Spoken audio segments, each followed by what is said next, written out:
Eliza Hart's lips trembled as the machines beeped in fading rhythm.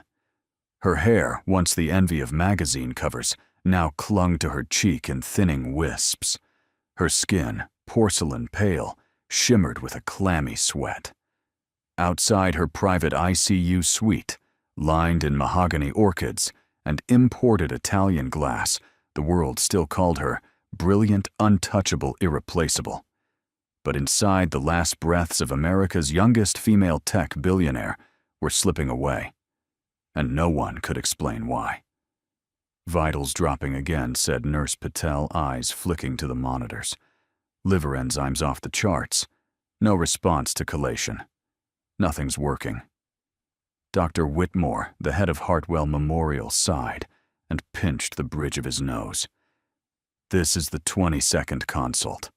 We've ruled out autoimmune, infectious, metabolic, and even rare tropical diseases. We're missing something. Behind the glass, Eliza's mother sobbed quietly into a silk handkerchief. Her board of directors had flown in from New York. A helicopter waited on standby, but no one in the room could stop the invisible noose tightening around Eliza's life, except maybe the janitor who had just finished mopping the hallway. He moved quietly, unnoticed, forgotten.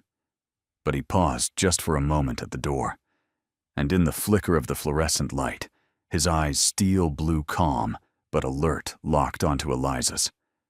Something wasn't right. Not the pattern of symptoms, not the odor in the air, not the room. He'd seen this before, not in hospitals, but in war zones. And that quiet man with the worn olive jacket and faded Marine's patch barely visible on the shoulder didn't need 22 degrees to recognize the scent of slow, silent murder. If you believe in miracles where medicine fails, and in the quiet heroes no one sees, stay with us. This story might just restore your faith, and if it moves, you give it a like, leave a comment, or share it with someone who still believes in second chances. Now let's go deeper. Jack Carter didn't belong in places like this. The Hartwell Memorial VIP wing was a polished cathedral of wealth and privilege, glass chandeliers, soundproof walls, and nurses who wore watches more expensive than his truck. But here he was, pushing his mop, wearing an apron that smelled of bleach and forgotten dreams. He didn't complain. He needed the job, not for himself, but for Ellie, his daughter, his anchor. 7 years old, fiery spirit artist of paper unicorns and misspelled poems. She was everything good left in his world after the fire. Jack had given up a lot to protect her. His career as a military toxicologist, his standing, his pride, even his voice in many ways. People here didn't talk to him. They talked around him. He didn't mind. It gave him time to listen, to observe. Tonight, as he mopped outside ICU room 8, something tugged at the edges of his instincts. It wasn't the medical jargon. That was always flying around. It wasn't the beeping machines or the silent tears of rich families. It was the smell. A faint, acrid trace, almost metallic, not strong, not obvious, but deeply familiar. He'd first smelled it in Kandahar in a tent filled with soldiers, writhing from an accidental exposure. But it had been no accident.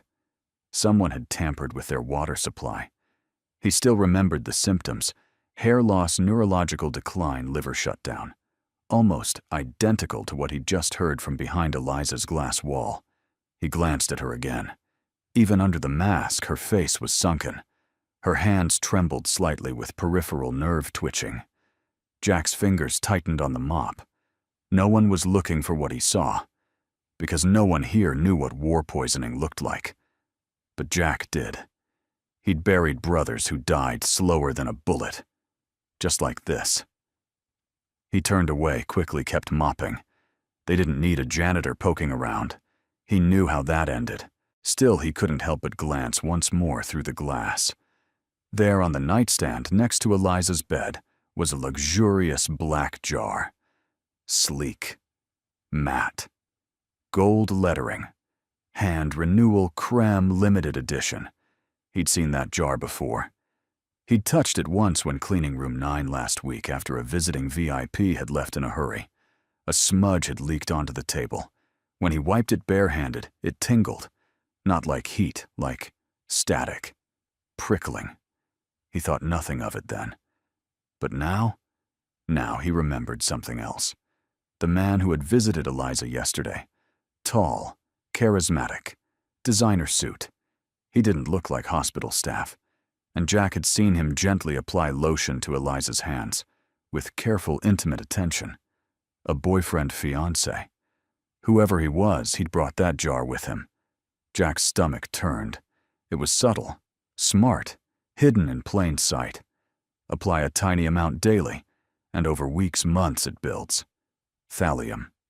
Tasteless. Odorless. Undetectable to anyone not actively looking for it.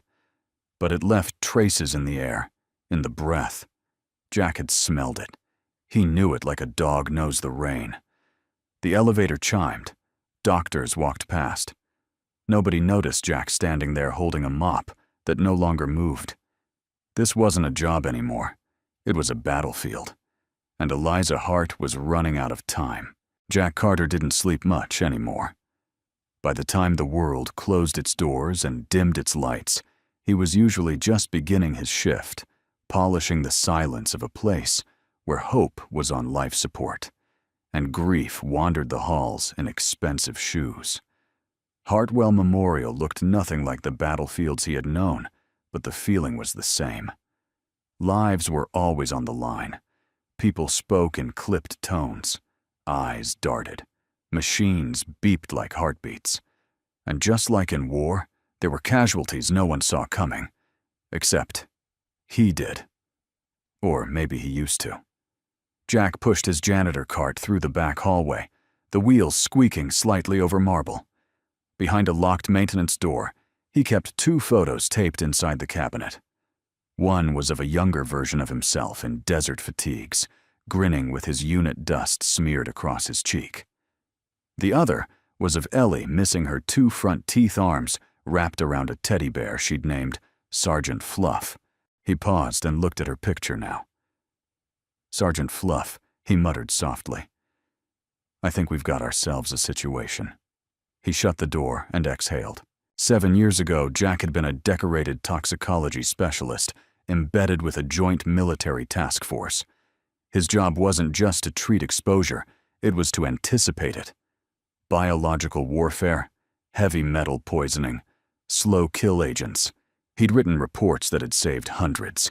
He'd also filed warnings that were ignored, one of which cost his wife her life. That had been the breaking point. After the explosion at the chemical plant in Fayetteville, Jack walked away from his post, from the medals, from the politics, from everything but Ellie. She was 5 months old when her mother died. Since then, Jack's life had become simple by necessity. Keep Ellie safe, stay invisible, and don't make waves.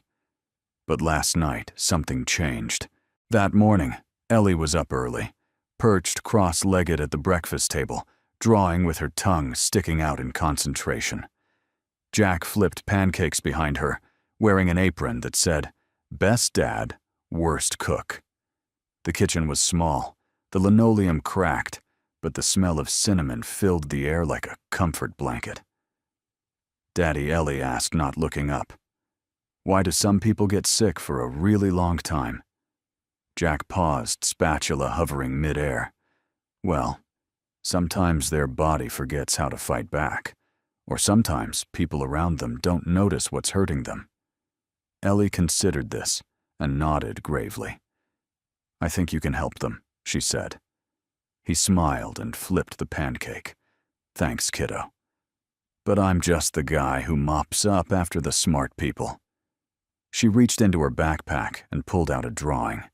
It was of a tall man with a mop standing next to a sleeping woman in a big bed surrounded by machines. Above them in crooked blue crayon were the words, "Daddy will fix her." Jack stared at it. The bed looked eerily like ICU Room 8. The woman had long hair, The mop was unmistakably his. "Where did you see this?" Ellie shrugged. "It just came to me."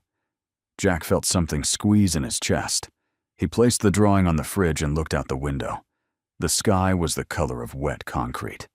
He hadn't told Ellie anything, but she felt it somehow. Back at the hospital, Jack pushed his cart with deliberate calm. He didn't need trouble. He didn't want to be noticed. But his mind kept ticking like a field clock on a mission. He'd returned to the ICU that afternoon, under the guise of restocking paper towels. The moment he stepped into Eliza's room again, the scent hit him faint, bitter metallic. Still there. He let his eyes wander across the room. The black jar still sat at her bedside. One of the nurses had placed it back on the shelf. Jack slipped a tissue from his pocket and, pretending to wipe a spill, gently brushed it across the edge of the jar. He folded it carefully and tucked it into his coat lining. Outside, he didn't go back to the janitor closet. Instead, he went down to the old lab annex, an unused wing with flickering lights and a forgotten sink. He remembered a simple field test from the Marine's aluminum baking soda, heat and patience. He borrowed what he needed from supply closets. Along the way, nobody questioned a janitor carrying cleaning materials.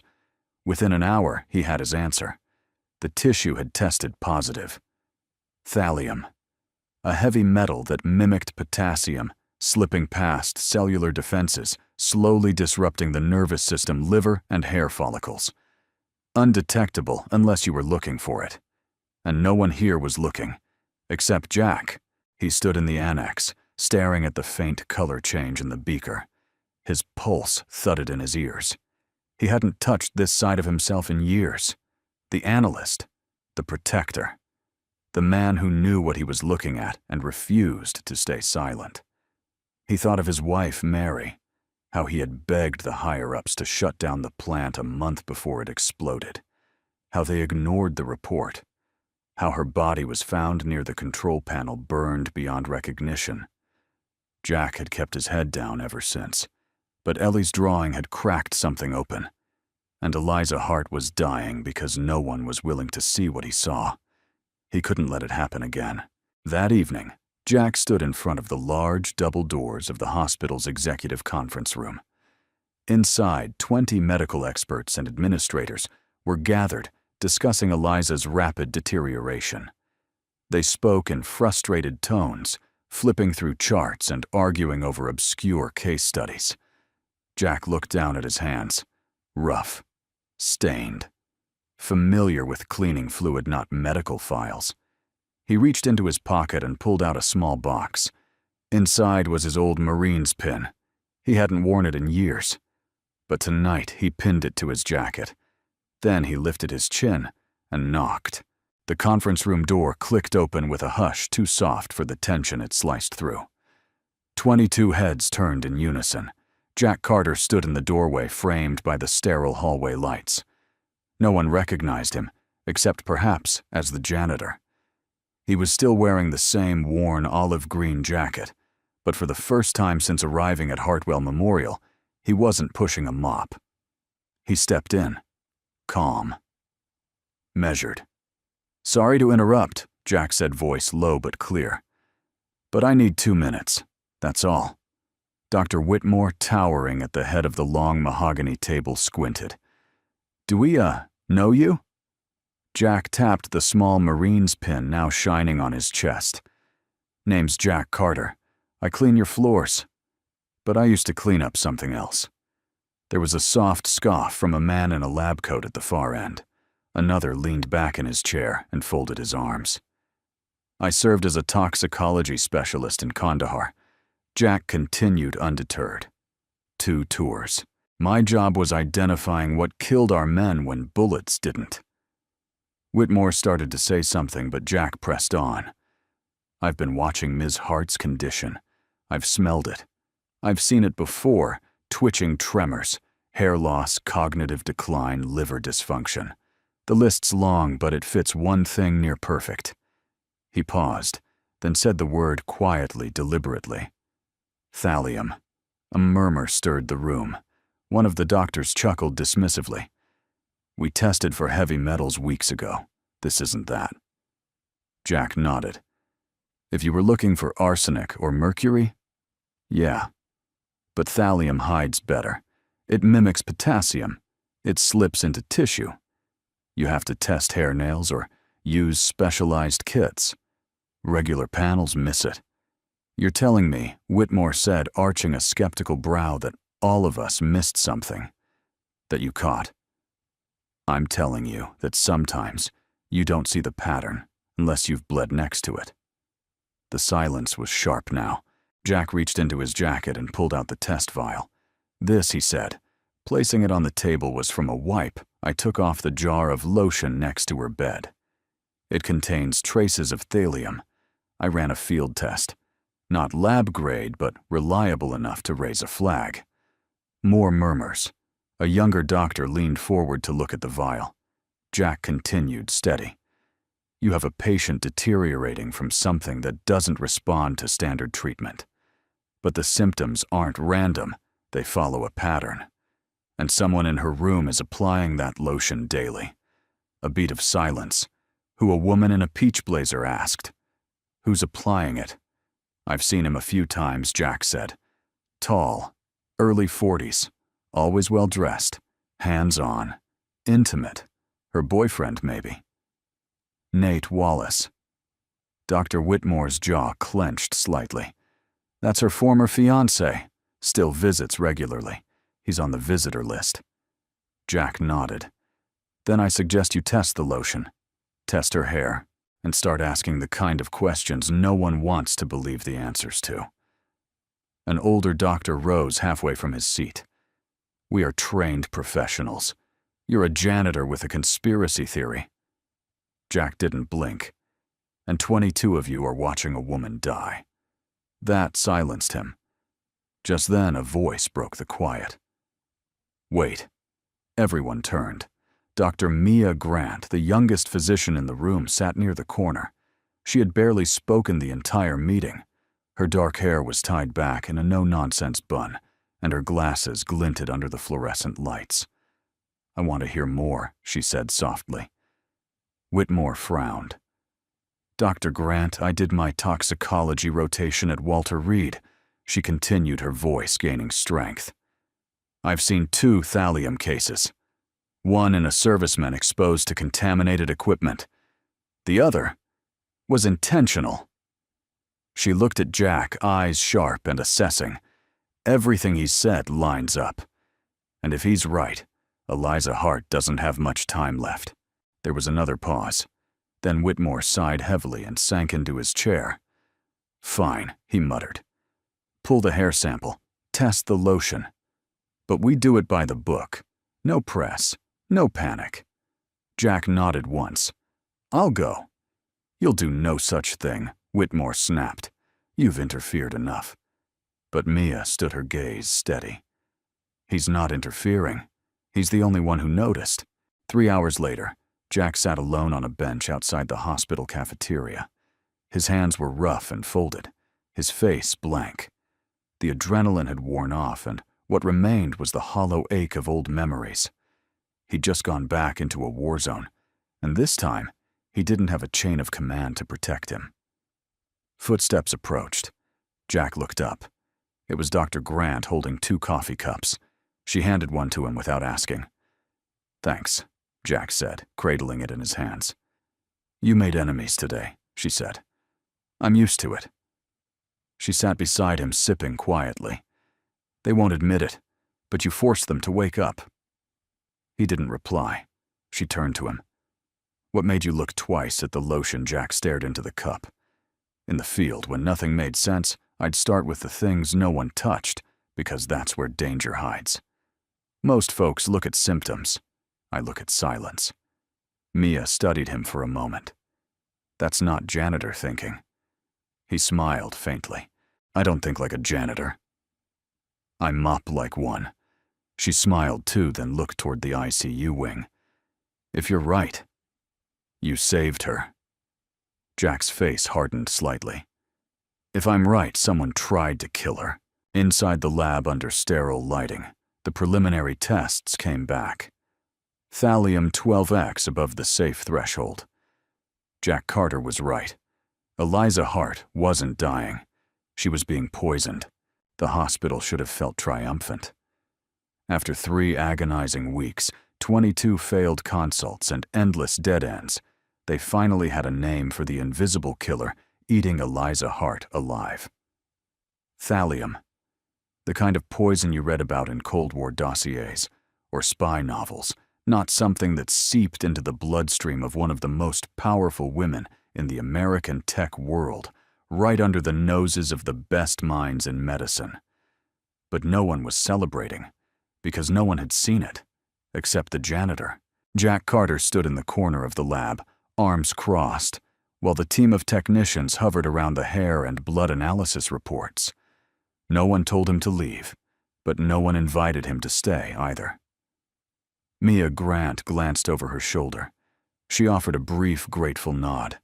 Jack returned it, expression unreadable. He had no interest in the spotlight. That wasn't why he came forward. That never had been. He was thinking about something else entirely intent. Thallium poisoning wasn't accidental. This wasn't a bad batch of medicine or faulty equipment. This was premeditated, applied slowly, subtly, by someone with consistent access, someone who knew Eliza's routines, her trust, her skin. Jack's gaze wandered to the open file folder resting on the counter. Visitor logs, daily reports. There it was again. Nate Wallace. Checked in every morning at 9:15, logged out by 10:00. No exceptions. Jack remembered the man's face, expensive suit, polished smile, the way he leaned close when applying that fancy hand creme. And Eliza. She couldn't protest. She hadn't spoken in days. It made sense now. Bit by bit, over weeks, maybe longer, the poison did its work.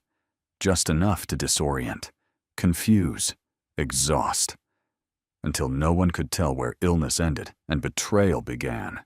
Later that night, Jack slipped away from the lab and made his way toward the staff library. It was empty as usual. No one used books here anymore, just tablets and databases. But the silence suited him. He pulled out a worn chair, took a seat, and let his fingers hover over the dusty keyboard of an old terminal. Not connected to the hospital system, just standalone archives. He typed, thallium poisoning in civilian cases, signs, patterns, delivery methods. The screen flickered to life. Case after case, cold cases, suicides, homicides masked as illness. One stood out, a businesswoman in Denver. Same symptoms, same lotion vector. The perpetrator had been a former fiancé with financial motives. Jack leaned back, exhaling slowly. This wasn't just a hunch anymore. It was a pattern. He printed 2 articles, folded them neatly, and tucked them into the inside pocket of his jacket. As he stood to leave, the lights in the hallway flickered briefly, an old wiring issue no one bothered to fix. He knew the feeling. The unseen part of the system. Necessary, but forgotten. The next morning, Jack entered the hospital earlier than usual. He wore his badge, pushed his mop bucket, nodded politely to passing nurses, but his eyes were scanning. He passed the nurses' station near the ICU and paused just long enough to hear snippets of chatter. Still no sign of Wallace. He hasn't answered his phone. They said he checked out of the Langford last night. No forwarding info. Jack's stomach tightened. Nate Wallace had vanished. Classic move. Right before the hammer drops, he kept walking. Room 8 looked different now. There were no more flowers. No more hushed, hopeless pacing outside the glass. Eliza's mother had been taken to a private wing for rest. The board of directors had retreated into damage control mode. Inside, Eliza lay still, pale. But her vitals were stabilizing. Her IV had been switched. Chelating agents were doing their work. And most importantly, the poison had stopped entering her body. For the first time in weeks, she had a fighting chance. Jack stood just outside the room, arms behind his back. Mia approached quietly. She's responding, she said. Slowly, but definitely. You were right. Jack gave a faint nod. She's tough. Mia studied him. You're not surprised. I've seen what a body can recover from when it's given a reason. She hesitated, then asked, How did you know really Jack looked through the glass at Eliza's face? Because I missed it once before, he said. Mia didn't press. She didn't need to. That afternoon, the hospital's legal team contacted the FBI. It was protocol now. A confirmed poisoning. A suspect who had vanished. Surveillance footage was reviewed. The smoking gun came quickly. 2 days prior, at 9:17 a.m., Nate Wallace was captured on video, removing the black jar from his briefcase and applying the lotion to Eliza's hands himself. Intimate. Gentle. Routine. What he didn't know was that the hospital had recently upgraded its internal surveillance ultra-high-resolution footage in VIP rooms. Thanks to Jack's tip, the footage was reviewed, slowed, enhanced. Clear as day. Motive, inheritance, business control, perhaps revenge. The FBI would sort that out. All Jack cared about was that Eliza was no longer dying. That night, Jack returned home just after midnight. Ellie was asleep on the couch, arms wrapped around Sergeant Fluff. The television still played soft cartoons. He turned it off, then gently lifted her into his arms and carried her to bed. As he tucked her in, she stirred. Daddy, is the lady better? Jack paused. Yes, he said. She's going to be okay. Ellie smiled in her sleep. Jack sat beside her for a while, watching the rise and fall of her breathing. He had done what he came to do. He had noticed what no one else had. But a question lingered in his mind. Why had he been the only one? Back at the hospital, room 8 was quiet. Machines hummed gently. Moonlight streamed through the blinds in narrow beams. Eliza Hart's eyes fluttered. Just once. Then again. And then, they opened. Jack Carter wasn't supposed to be in room 8. Technically, he was off shift. The janitorial schedule had him slotted for the East Wing, and VIP access required clearance he didn't have. But rules had rarely mattered much to Jack, not when a person's life was on the line. And especially not now, when she had just opened her eyes. Eliza Hart lay still in her hospital bed, the afternoon sunlight pouring in through the blinds, painting gold bars across her skin. Her gaze was unfocused, lips slightly parted, chest rising and falling in soft rhythm. Her hair, though still sparse, had been carefully brushed back. For the first time in weeks, color was returning to her face. Jack stood just beyond the doorway, arms crossed loosely over his chest, watching quietly. She's conscious, Mia whispered beside him, her tone a mixture of relief and awe. Cognitively slow, but responsive. Full recovery will take time. But she's out of the woods. Jack gave a slow nod but said nothing. To most, this moment would feel like a finish line. To Jack, it was just the next ridge in a long campaign. When he arrived home that night, the living room was dark, except for the glow of a lava lamp bubbling softly in the corner. Ellie was at the kitchen table, surrounded by crayons and construction paper. She wore his oversized flannel shirt, like a robe. Sleeves rolled up past her elbows. Her face lit up when she saw him. Daddy, she beamed. Did she wake up? Jack raised an eyebrow. How do you always know Ellie held up a fresh drawing? It was a stick figure version of Jack, standing beside a woman with long, flowing lines for hair. Above her head was a tiny sun peeking through clouds. In her hand, she held something small and bright, a flower. A child stood beside them both, arms stretched out like wings. Is that me? Jack asked, pointing. No, Ellie said proudly. That's her. That's Miss Eliza. And the flowers from me. Jack sat slowly, eyes fixed on the drawing. A lump formed in his throat. She's smiling, he said softly. She will, Ellie replied with childlike certainty. When she gets better. Jack ruffled her hair. You're something else, kid. She grinned and went back to coloring. The next morning, Jack didn't clock in. Instead, he walked into the hospital with a sealed plastic bag tucked under his arm. Inside was a folded tissue carefully labeled and a copy of his field notes, the makeshift thallium test. And next to it, Ellie's drawing. He handed it to Mia in the corridor without explanation. She opened it in silence, and for a moment her professional demeanor cracked. "This is," she murmured. Jack shrugged. "Call it unorthodox. But I thought she might need to see something that wasn't charts and test results." Mia looked up, eyes soft. "You know this won't be the last we hear of this," I know, Jack said. "But what matters right now is that she woke up." Mia nodded. "I'll make sure it gets to her." Eliza Hart's world returned in fragments. Memories came in flashes, her father's laughter, the pitch room in Silicon Valley, the smell of eucalyptus in her shower. But her body still felt like it belonged to someone else, sluggish, heavy, unfamiliar.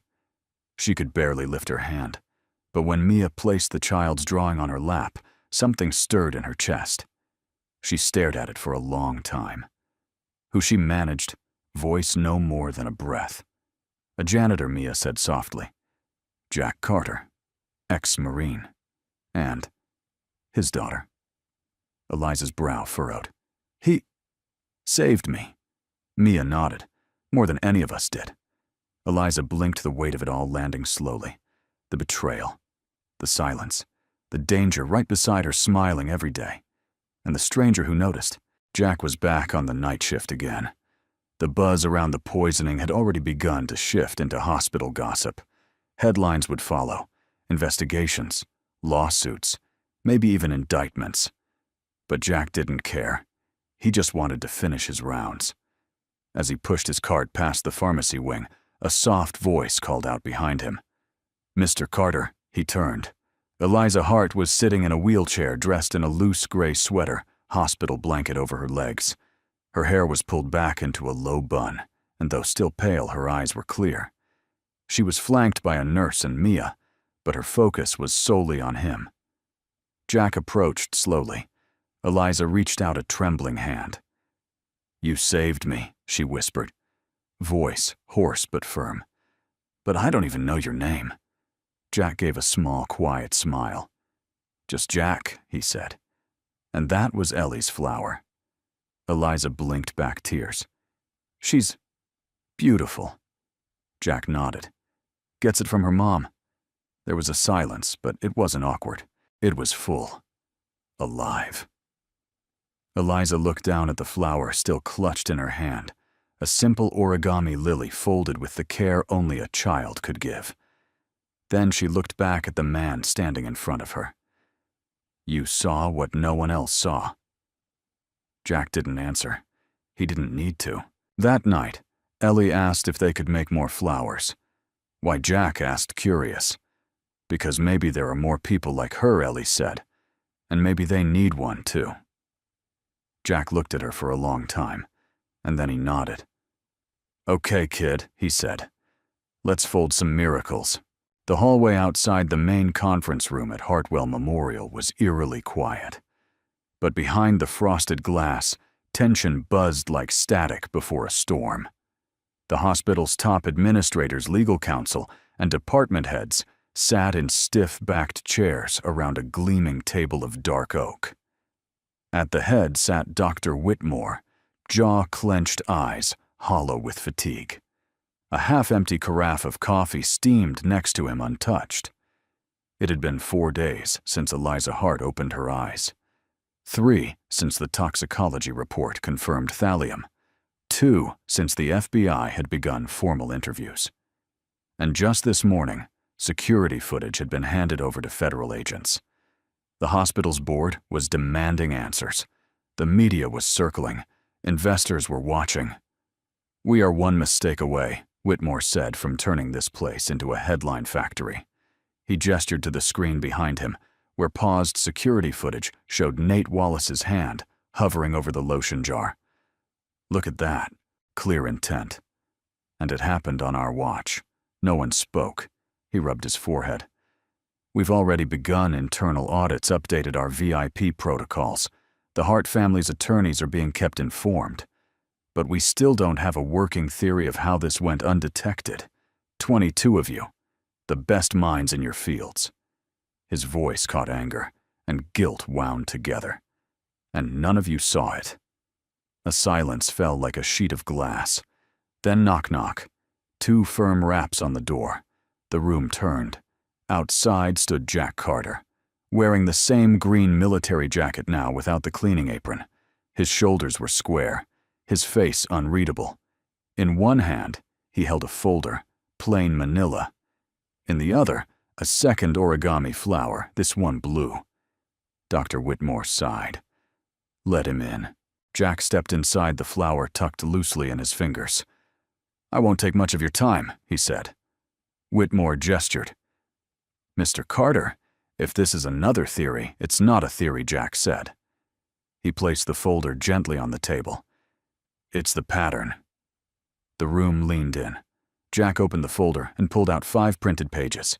Each was a case study, circled highlights, notes in Jack's tidy, slanted hand.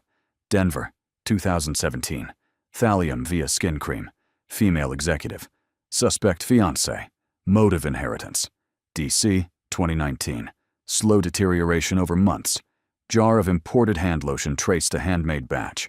Thallium identified post-mortem. Tokyo, Paris, Rio. 5 cities. Same MO. Each case involving women of wealth or political power. Jack tapped the last page. Eliza Hart was almost number 6. Murmurs. Dr. Langford, head of internal medicine, leaned forward. Why didn't this show up in any of our databases? Because none of you were looking for this, Jack replied calmly. You were looking for disease, for organ failure. But this isn't illness. It's betrayal wearing a mask. He looked around the room, his voice quiet, but cutting. You ran blood panels, CT scans, neuro workups, but no one stepped back. No one asked what changed in her environment. You focused on her body, not what touched it. The room was still. Mia Grant, standing in the back, broke the silence. You said once that in the field the most dangerous things hide in the things no one touches. Jack nodded. Yeah. And in war? That gets people killed. Whitmore stared at him. And what do you want from us now, Mr. Carter? Jack looked at the blue origami flower in his hand. I want this never to happen again. He handed the flower to Mia, then turned to leave. Later that day, Mia found Jack eating lunch alone on the hospital rooftop, one of the few places left untouched by noise and ambition. Can I sit? She asked. He nodded. She opened a small lunchbox and handed him half a sandwich. Tuna? He asked. Too late to complain, she smirked. They ate in silence for a few minutes, the city humming far below. Did you mean it? She finally asked. Mean what? That this wasn't about credit or recognition. Jack looked at her. When you've seen good men die because someone didn't listen, credit doesn't matter much. Mia looked down at her hands. The hospital's starting a review board, she said. Policy overhaul. They're calling it the Hart Protocol. He raised an eyebrow. And they want you on it. Jack snorted softly. I mop floors. No, Mia said gently. You see floors, and walls, and people, and patterns the rest of us miss. She pulled a letter from her coat pocket and placed it on the table between them. Jack didn't touch it. Instead, he looked out at the skyline glass towers, blinking lights, distant noise. I'm not sure the system wants someone like me poking around in it, he murmured. Maybe not, Mia replied. But it needs someone like you. Jack didn't answer, but the letter stayed in his lap. That night, he brought the blue flower home to Ellie. She gasped, eyes wide. It's mine, she said. Thank you, Jack replied. Thought you'd like to keep it. Ellie nodded solemnly, then rushed to tape it beside the drawing on the fridge. 2 figures, a flower in each hand. Jack stood there a moment watching. Something deep inside shifted. Not everything needed a war. Sometimes kindness was enough to change the battlefield. Dr. Mia Grant had always been told to stay in her lane. Fresh out of residency, young, female, too idealistic. That's what they whispered in hallways and power lunches she wasn't invited to. She was smart enough to know she'd only been invited into the big conference room because they needed a quiet, presentable junior on the record, but not to speak. But she had listened. She had watched Jack Carter walk into that room without authority, without a title, without a clipboard, and say the one thing no one else dared. She's not dying. She's being poisoned. And in that moment, when others rolled their eyes or prepared to call security, Maya had paused. Not because she pitied him, but because he was right. Now she stood in the dim corridor outside the toxicology lab watching the printer hum to life. Eliza Hart's final toxicology screen, hair sample, nail scraping, blood serum. She flipped through the pages, heart thudding. Thallium detected. Concentration 12x above acceptable exposure levels. Chronic exposure profile confirmed. Her breath caught, not just because of the numbers, but because of what they meant. This wasn't speculation anymore. Jack Carter had changed the course of Eliza's life, and possibly Mia's too. 3 hours later, the hallway outside room 8 was a flurry of soft chaos. The FBI had arrived plainclothes agents, moving with quiet precision. Hospital legal staff whispered behind clipboards. Dr. Whitmore paced back and forth, alternating between hand-wringing and phone calls. Nurses cleared the space, and no one said a word to the man standing against the far wall. In silence, Jack. He kept his head low, hands in pockets. But his eyes, sharp alert, never missing a thing, moved from face to face. He saw the agent slip a flash drive into a padded envelope, saw the second agent nod after reviewing the security footage, saw the look on Whitmore's face as the agents asked for Nate Wallace's last known address. Jack didn't need to be told. Nate was already gone. Mia approached quietly, holding 2 paper cups of coffee. One she handed to Jack. He accepted it with a nod. They confirmed everything she said softly. Jack sipped the coffee. He planned it well. Too well. Jack turned to her. But you listened. Mia blinked. You were the only one who made sense. No, he said. You were the only one who didn't need credentials to believe the truth. She didn't answer at first. Then, you risked a lot. Jack's eyes darkened. Not as much as I did the first time I stayed silent. There was a long pause between them. Mia didn't ask what he meant, but in the silence, a kind of understanding settled, a quiet bridge between battlefields, between regrets. When Eliza Hart awoke again that afternoon, she was stronger. Her voice was clearer, though still soft. Her fingers could move without shaking. Her mind was foggy, but no longer lost. The first person she asked for was the janitor. Jack stood awkwardly just inside the room. He removed his cap. She smiled faintly. I don't think I've ever had a janitor save my life before, she whispered. Jack gave a dry chuckle. Not something I advertise. She motioned him closer. Mia remained by the bedside monitoring vitals. I remember pieces now, Eliza said, eyes unfocused. Nate was kind, gentle. He brought me gifts. I didn't notice. Of course you didn't, Jack said softly. That's how they do it. Eliza looked at him. You saw him. Jack nodded. Every day. Why didn't anyone else see it? Jack hesitated, then said, because he made himself invisible. Just like me. Their eyes met, and something passed between them that had nothing to do with medicine or diagnosis. Something human, quiet, undeniable. The next morning, Dr. Mia Grant filed a formal report, her first as lead consultant. She credited Jack Carter for the initial observation documentation and identification of thallium poisoning. She submitted his notes, field test method, and surveillance observation logs. It was perhaps the most detailed toxicology response the hospital had seen in 5 years. She signed the report with a single sentence. He saved her, not with a degree, but with the one thing we forgot to use attention. Outside the hospital cafeteria, Mia found Jack sitting alone with a tray of untouched food. He looked up as she approached. "They're offering me a promotion," she said, sitting beside him. "Lead of the new interdisciplinary diagnostic task force. The Heart Initiative, they're calling it." Jack smirked. "Catchy. They want you on it, too." Jack raised an eyebrow.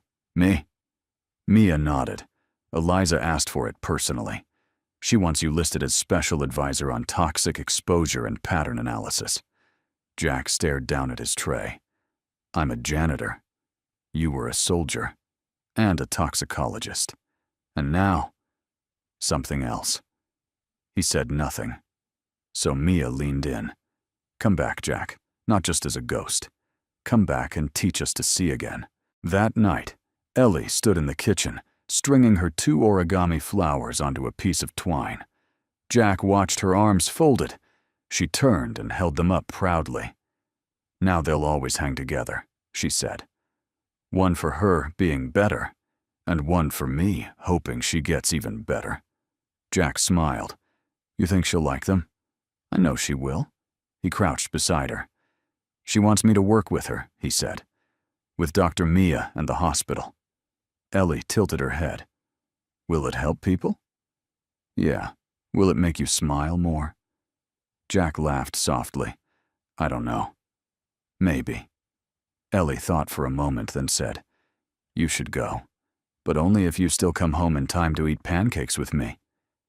He pulled her into a hug. "Deal."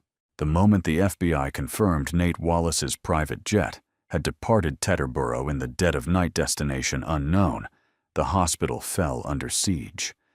Not from law enforcement, but from silence.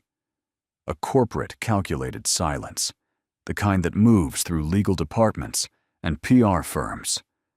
The kind that scrubs names from internal memos, replaces the word poison with substance exposure, and reduces betrayal to a footnote. But truth, when it finally rises, doesn't care for spin. It breaks walls. Jack Carter returned to work the next evening, mop in hand, back in uniform.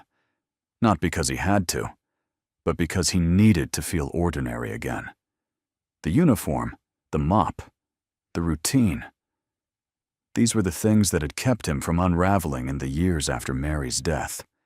He wasn't quite ready to shed them, not yet. He was midway through cleaning the north stairwell when a familiar voice called out. "Mr. Carter," he turned. Eliza Hart was at the landing, one hand on the railing, the other holding a small notebook. Her steps were slower now, deliberate. Her strength had not fully returned. But her presence was unmistakable, elegant, grounded with a kind of quiet intensity that hadn't dimmed even after weeks in bed. "I've been looking for you," she said, smiling faintly. Jack leaned on his mop. "Most folks just leave a note." Eliza stepped down, carefully stopping a few feet from him. "I wanted to thank you. Properly." "You already did." "No, I mean, really thank you. Not for saving me, which I can never repay, but for noticing. For seeing me." Jack looked down. "I didn't see you." "Not really," he said. "I saw patterns, shadows, what didn't fit. But everyone missed those shadows," she said. "You didn't." He hesitated, then asked, "What do you remember about him?" Eliza's eyes clouded. Warm hands, a steady voice. "He told me I was stressed, that the pressure was aging me. He brought me teas, lotions, lavender eye masks, all designed to calm my nerves. I trusted him." Jack's jaw tightened. He weaponized comfort. "Yes," she whispered, and he almost won. They stood in silence for a beat. Then Eliza extended the notebook to him. Jack opened it. Inside were pages of typed notes, printed headlines, transcripts of past incidents cases eerily similar to hers, just as Jack had found in his own research. At the back was a short proposal, the Hartwell Pattern Initiative, a cross-disciplinary early warning system designed to flag high-risk patterns in unexplained medical decline.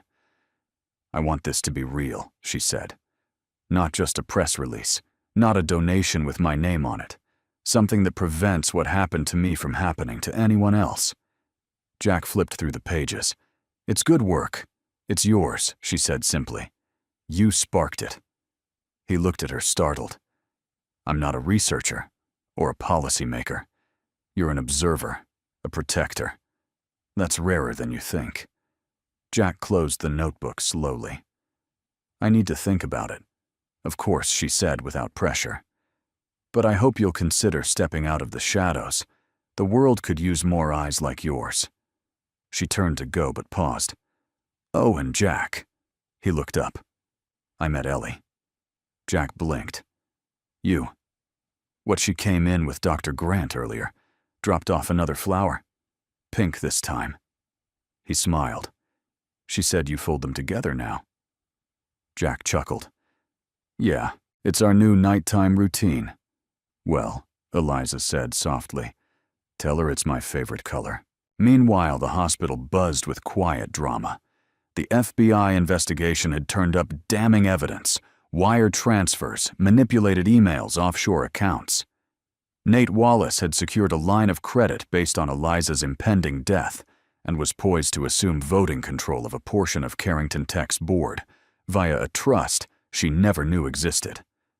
The poison had just been the first move, a power play cloaked in grief. The news broke 3 days later, a discreet press release.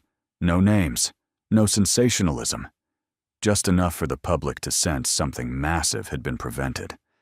But within the hospital's walls, everything changed. Jack became an unspoken legend. Staff whispered his name in break rooms. Doctors reread old toxicology manuals. Nurses swapped stories of patients they had once written off too soon. But Jack, he just kept mopping. One afternoon, Jack returned home to find Ellie sitting cross-legged on the porch, a clipboard in her lap. "What are you doing, boss?" he asked. "Making a list," she replied. "For what?" "For people I think we can help." He sat beside her. "Like a wish list?" "No, like a mission." Jack raised an eyebrow. "You've been talking to Dr. Grant again, haven't you?" Ellie grinned mischievously. "I just think if you helped Miss Eliza, maybe there's more people who need your eyes." Jack looked out across the yard, the sun sinking behind the distant hills. Maybe she was right. Maybe he was tired of hiding in janitor closets and old habits. Maybe it was time to use what he knew for real. He reached over and tousled Ellie's hair. "Well then," he said, "you better make space on that clipboard. Might be more names coming." The next morning, Jack stepped into Eliza's room again. She was sitting up, hair slightly longer, cheeks touched with the faintest pink. She looked up and smiled. "You decided?" Jack nodded slowly. "I'll help," he said. "But only if it's about people, not politics." Her smile widened. "That's the only kind of help that matters."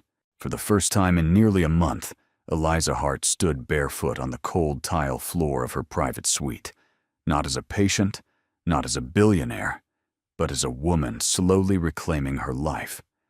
Her knees trembled, her balance wavered, but she stood.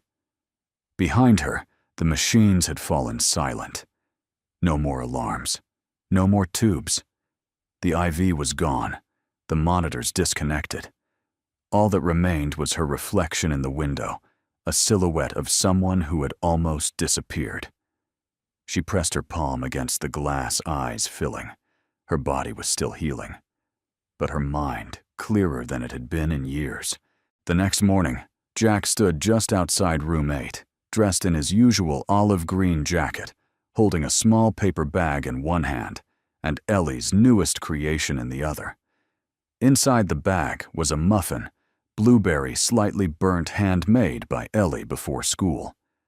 On top of the muffin sat a pink origami swan with a note scrawled in crooked letters for Miss Eliza, from Ellie plus Daddy. Jack hesitated at the door. He wasn't sure why he felt nervous. Maybe because, until now, Eliza Hart had been someone he watched fade away. Now she was someone real, someone awake, someone who'd seen him, truly seen him, and still wanted to know more. He knocked gently. Come in, a voice called stronger than before. Jack stepped inside.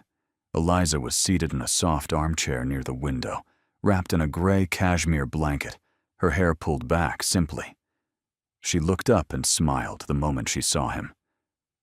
"There you are," she said warmly. "My mystery man," he chuckled, setting the bag on her tray. "I'm hardly mysterious," he said. "Just a guy with a mop and too much memory." "Too much memory," she repeated thoughtfully. "Is that what saved me?" He handed her the swan. "That and a lot of paper animals." Eliza turned the swan over gently in her hand, admiring the neat folds, the tiny heart drawn on its wing. "She made this." Jack nodded, with supervision. "But the muffin is entirely her fault." Eliza smiled genuinely freely. "I haven't smiled like this in I don't even know how long. You've had a lot on your plate." "And now I have a muffin," she quipped. Jack pulled up a chair across from her. "You look stronger." "I feel stronger," she said, "and not just because the poison's gone." There was a quiet pause between them. Then Eliza said more softly, "Do you ever wonder why people like us survive when others don't?" Jack's eyes darkened. "Every day." "I think it's because we're not done yet," she said. "There's still something we're supposed to do." Jack didn't answer right away. Instead, he looked at her with a gaze that carried years. Loss, resolve, restraint. "Maybe we're supposed to help others see," he said at last. "Before it's too late." She nodded slowly. "That's why I asked for you. Not for the committee. For me." Jack tilted his head. "I don't follow." "I want you to help me relearn the world," she said. "I spent years building companies, fighting boardrooms, running IPOs. But I forgot how to see people." He started to protest, but she held up a hand. "No speeches, no modesty. You saw me when no one else did. Not the disease. Me. That kind of vision is rare. I don't want to lose it again." Jack shifted in his seat. "Eliza, I'm not a therapist or a coach." "I don't need a coach," she said gently. "I need someone honest, someone grounded, someone who doesn't care how many zeros are in my net worth." He looked at her for a long time, then nodded. "I can do that." Later that afternoon, Mia stepped into the room and found them laughing. Not small, polite laughter. Real, shoulder-shaking, unfiltered laughter. Jack was recounting a story about Ellie attempting to make pancakes using a coffee pot and a spatula. Eliza had tears in her eyes. Mia leaned against the doorframe and smiled to herself. This wasn't recovery. This was renewal. By the end of the week, Eliza was walking again down the hallways through the garden, sometimes even down to the pediatric wing, where she left small notes for children who were too afraid to smile. But she always came back to one place, the maintenance corridor, where Jack kept his supply closet. One morning she found him sorting inventory rags, floor wax, a box of broken mop handles. "This is where you work your magic," she teased. He smirked. "This is where I avoid emails." She leaned against the doorframe, arms crossed. "You ever think about leaving this behind?" Jack shrugged. "It's honest work. It's also hiding." He met her gaze. "And you're one to talk," she laughed. "Fair." Then more seriously she said, "I'm working on something new, a foundation. For veterans, for overlooked talent, for people who've been told their time is over." Jack blinked. "That's a big net. It's the only net that matters." She paused. "And I want you to help build it. Jack looked down at his hands, calloused, rough, but steady. He thought of Ellie. He thought of Mary. He thought of how close he'd come to staying silent. Again. Then he looked up. I'm in. That evening, Ellie ran into his arms as he came through the door. Daddy, she squealed. Did you see Miss Eliza today? I did, he said, lifting her up. She even made me laugh. Ellie grinned. Did she like the muffin? Jack whispered conspiratorially. She ate the whole thing. Ellie gasped. Even the crispy part. Jack nodded solemnly. Even the crispy part. They both laughed. And in that moment, Jack Carter, war-scarred, grief-worn, always watching, felt something in his chest shift. Not closure, but beginning. The garden behind Hartwell Memorial was always quiet in the early morning, still wet with dew brushed in soft gold light. Few patients ever made it down that far, and even fewer staff had time to wander through it. But that morning, Eliza Hart was waiting there. A light breeze stirred the curls that framed her face. She was out of her wheelchair, now walking with a cane. Her steps were careful, but sure. Determined. Like a woman who had already decided she would not be pitied. Jack Carter arrived 15 minutes late, carrying 2 coffees and looking apologetic. Traffic, he said dryly. In the garden, she teased, taking the cup from him. Lady with a Labrador blocked the path. Serious eye contact. Couldn't break rank. Eliza laughed, a sound that had returned in pieces over the past week, slowly becoming music again. She sat on the low stone bench beside the rose trellis. Jack took the spot next to her. For a few moments they just sat. Drinking. Breathing. No monitors. No charts. No FBI. Just light. And space. Then she reached into her coat and pulled out an envelope. I have something for you, she said. Jack took it, carefully peeled the flap open, and withdrew a single sheet of Carrington Tech letterhead. He read the first few lines, then looked up slowly. You're offering me a job, he said. A real one, she replied. Senior advisor for biosecurity and environmental risk. It's flexible, strategic, behind the scenes. But your voice will matter. Jack studied the paper again, then handed it back. Eliza, you haven't even heard the rest. I'm a janitor. She rolled her eyes. That's the most boring sentence you've ever said. He chuckled. I meant I chose that job. It kept me grounded. Safe. And now you're not safe, she asked softly. I'm not sure I'm ready to be seen, he admitted. She nodded, then reached into her other pocket. This time, it wasn't paper she handed him. It was a photograph, a candid shot clearly taken by someone at the hospital a few days earlier. Jack kneeling in the ICU holding Ellie's hand, as she stood on tiptoe to place a pink origami flower on Eliza's tray. Eliza looked at him. This man, she said, is not hiding. He's showing a child how to be brave. Jack stared at the photo. Something caught in his chest. I can't do suits, he murmured. Or speeches. You won't have to, she said. You'll just have to tell the truth. Like you've always done. He didn't answer. Not right away. Eliza leaned forward. This isn't charity, she said. It's purpose. And people like you deserve to lead, not mop. Jack looked at her eyes steady.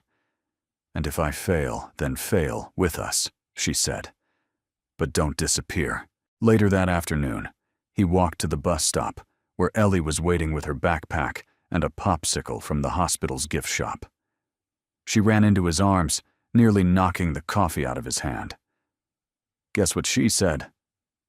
Dr. Mia said my unicorn drawing is being framed in the staff lounge. Jack smiled. You're becoming famous. I'm gonna sign autographs. You better. I've got a job now. Gonna need your help negotiating my contract. Ellie paused. You said you didn't like offices. Jack knelt beside her. This one's different, he said. It's about protecting people before they even know they need it. Like we did for Miss Eliza. Ellie tilted her head. Will I still see you at night every night, he promised. She nodded solemnly. Okay then. But I get the window seat in the new house. Jack laughed. Deal. 3 days later, Eliza sat at the long glass table in the Carrington Tech executive wing, facing her board of directors for the first time since the incident. Most had expected her to resign. Instead, she laid out a 10-year plan for internal reform, ethical reinvestment, and the launch of a foundation focused on rehabilitation, reskilling, and reintegration for overlooked veterans and dismissed specialists. At the heart of it was a new division, Carrington Biorisk and Field Analysis. And at the center of that was a name most of them didn't recognize: Jack Carter.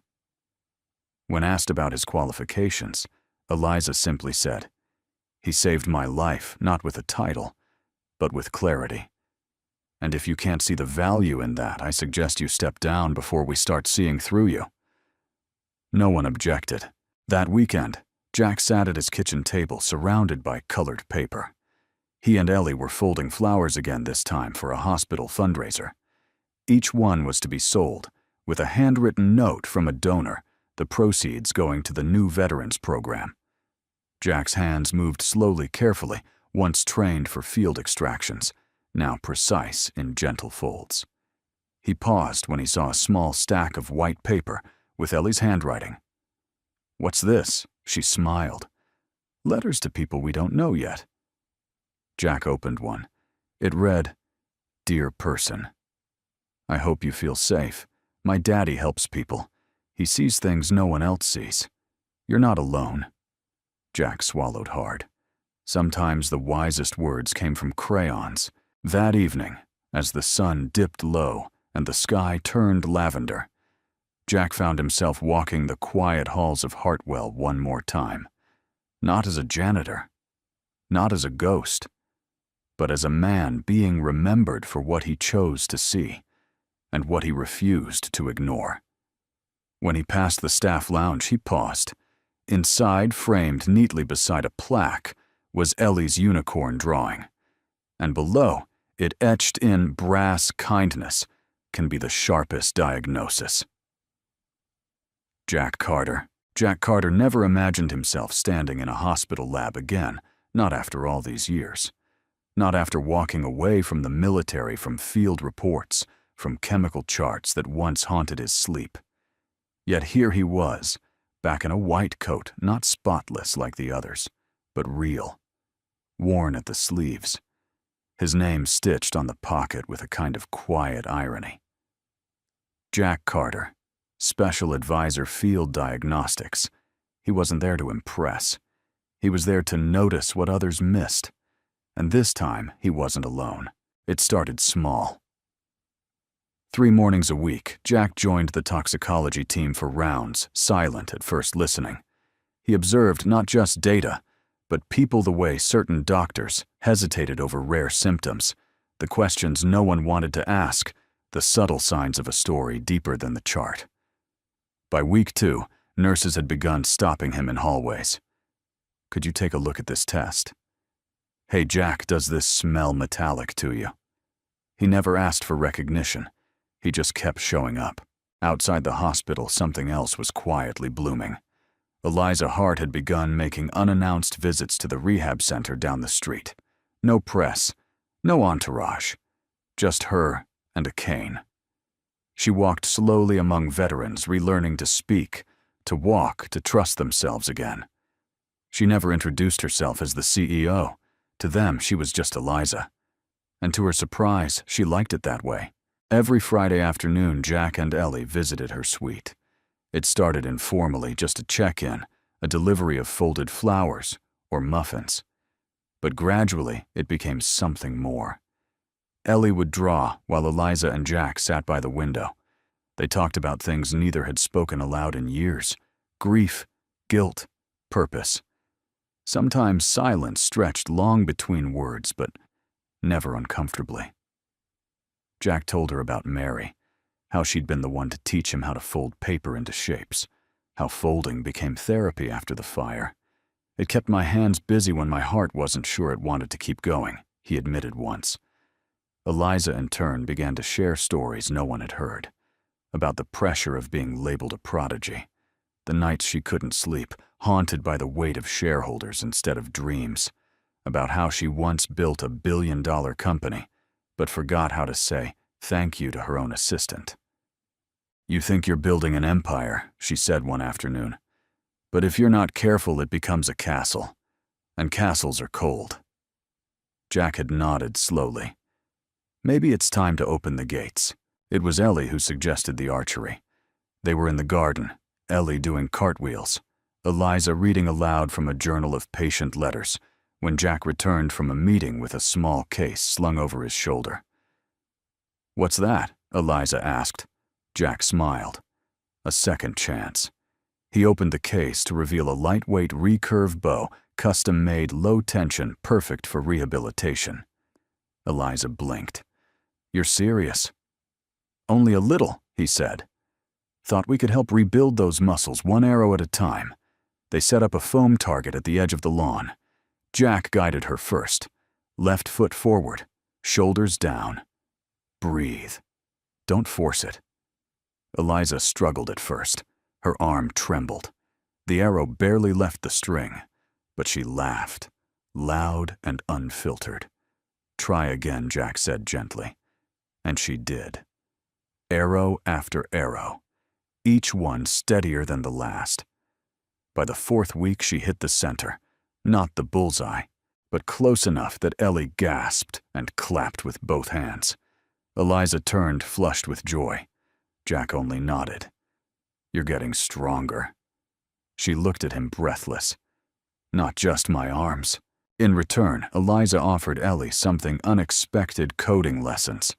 It began with a joke, Ellie asking if billionaires knew how to make video games. Eliza grinned. Only the fun ones. Every Tuesday they met in the Hartwell learning room, laptops, open Ellie's tongue, sticking out as she learned to build a digital butterfly that fluttered across the screen. Jack would sit in the corner, watching them both.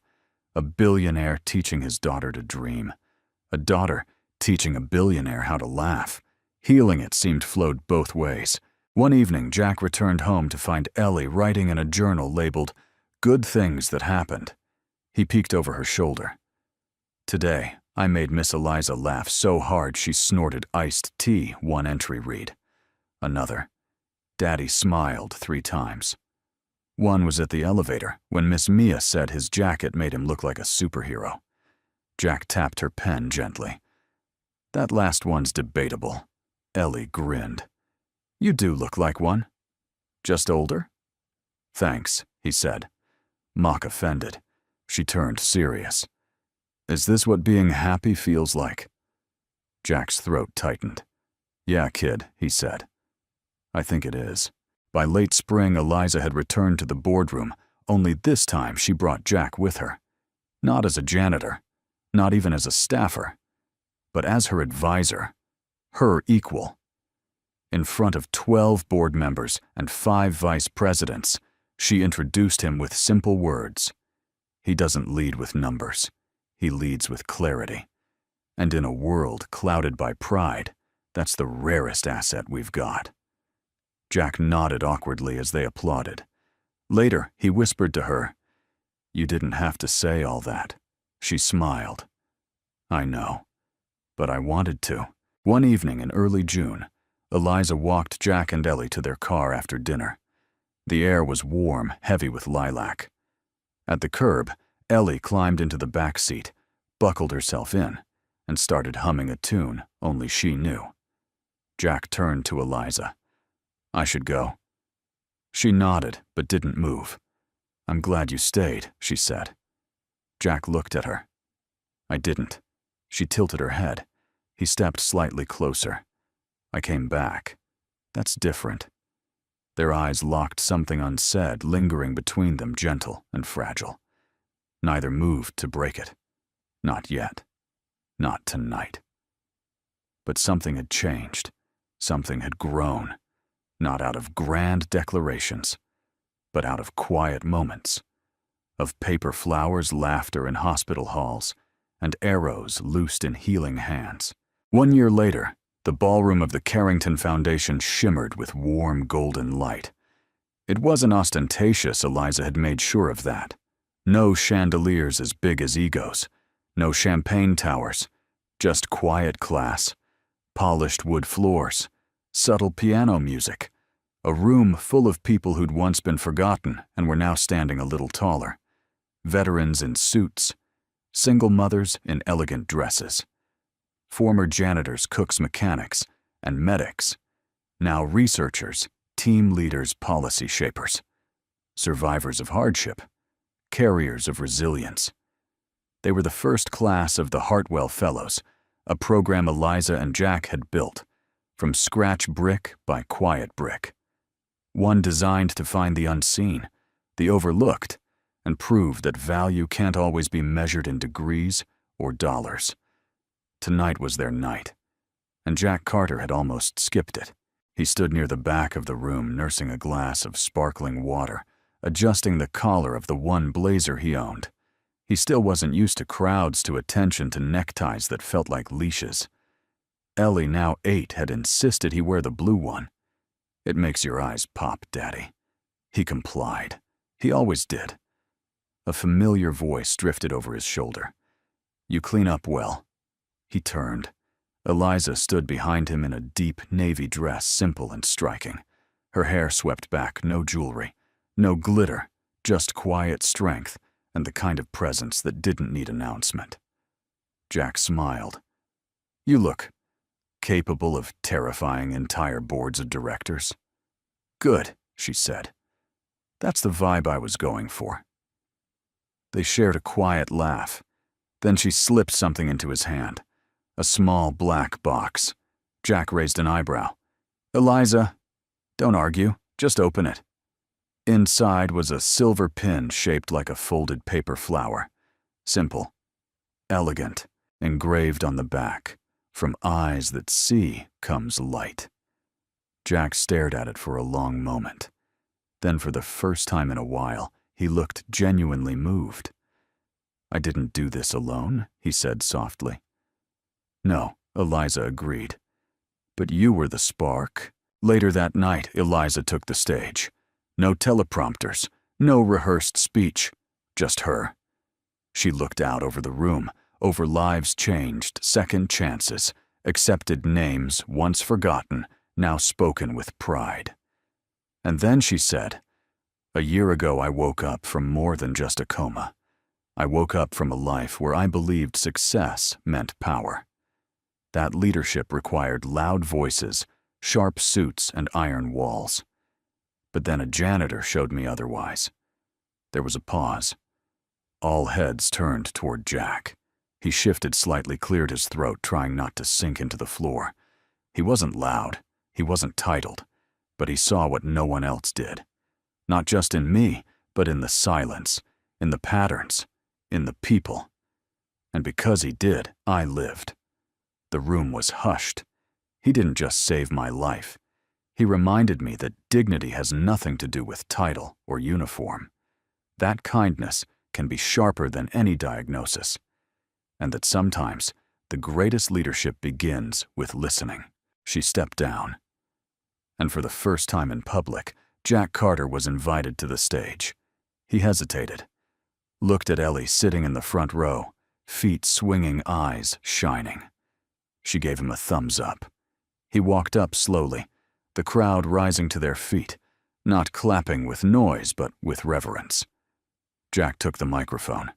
He looked out across the sea of faces, each one carrying a story. And he said simply, "I'm not used to speeches." Laughter. I was trained to look for danger where others saw routine, to see the invisible. For a long time, I thought that meant staying in the shadows. But it turns out, if you use that skill with compassion, you can bring people into the light. I didn't save Eliza. Not really. She saved herself. I just noticed something others didn't. But that's the point, isn't it? What if we all noticed? What if we stopped walking past people who don't look the part? What would we find? Maybe a doctor in a mechanic's coveralls, or a future leader folding paper flowers at a kitchen table. He looked at Ellie. I'm grateful for the second chance I was given, and I promise to spend the rest of my life helping others find theirs. The room erupted, not with noise, but with stillness. That kind of silence where people feel something break open inside, then begin to heal. After the ceremony, Jack found Mia near the refreshment table, balancing a plate of shrimp skewers and a glass of wine. You killed it, she said. I didn't trip. That's already a win. Mia smiled. You've changed. Jack shook his head. I've come back. That's different. She looked over at Eliza, now deep in conversation with a group of young fellows. You two fit, Mia said, like weathered oak and soft light. Jack raised an eyebrow. Poetic. Comes with the wine. That night, back at their small suburban house, Jack tucked Ellie into bed. She hugged her stuffed bear, now adorned with a miniature version of the silver pin Eliza had given him. Did you see me clap for you, Daddy? She asked sleepily. I saw you, he whispered. I like it when people know you're amazing. Jack smoothed her hair. I'm just your dad. She yawned. That's what makes you amazing. He sat beside her until her breathing slowed, deepened. Then he stepped outside into the quiet. The night was cool, clear. The stars above familiar, but somehow different. He stood there for a long time, not as a janitor, not even as a hero, but as a man who had finally stepped out of the margins. A man who once cleaned the floors of the Hartwell Memorial and now walked through its halls seen. Essential. Snow fell gently over the quiet neighborhood, like a soft memory being laid across rooftops. It was the first snowfall of the season, late November, and the town had gone still in that magical way it only does when flakes replace sound and everyone forgets to rush. Inside a small house at the end of the street, light poured from the kitchen window. The scent of cinnamon and something burning drifted into the air. Jack Carter stood at the stove, waving away a bit of smoke with a spatula. I swear this recipe lied, he muttered. From the kitchen table, Ellie giggled. You used salt instead of sugar, Daddy. Why would anyone put salt in a muffin jar? Because grown-ups are silly, she said wisely. He gave her a look. You're 8, and wiser than you. He tossed the failed muffins into the bin, then walked over and ruffled her hair. All right, Chef, you win. Again, she said smugly. A soft knock came at the door. Jack looked at the clock. Nearly dusk. Ellie's face lit up. She's here. Jack opened the door to find Eliza standing on the porch, wrapped in a deep burgundy coat, a dusting of snow on her shoulders, cheeks pink from the cold. She held a small wooden box in her gloved hands. Evening, she said softly. Jack stepped aside. Get in here before you freeze. Eliza entered, stamping the snow from her boots. She smiled when she saw Ellie, who ran to hug her without hesitation. I brought something, Eliza said, handing the box to Jack. He opened it slowly. Inside, nestled in black velvet, was a silver badge, with his name engraved beneath a simple title, Chief Investigator, Carrington Foundation. Jack stared at it. I know you don't care for titles, Eliza said quickly, but this one opens doors. It's symbolic. It says you belong. Jack was quiet for a long moment. Then he nodded.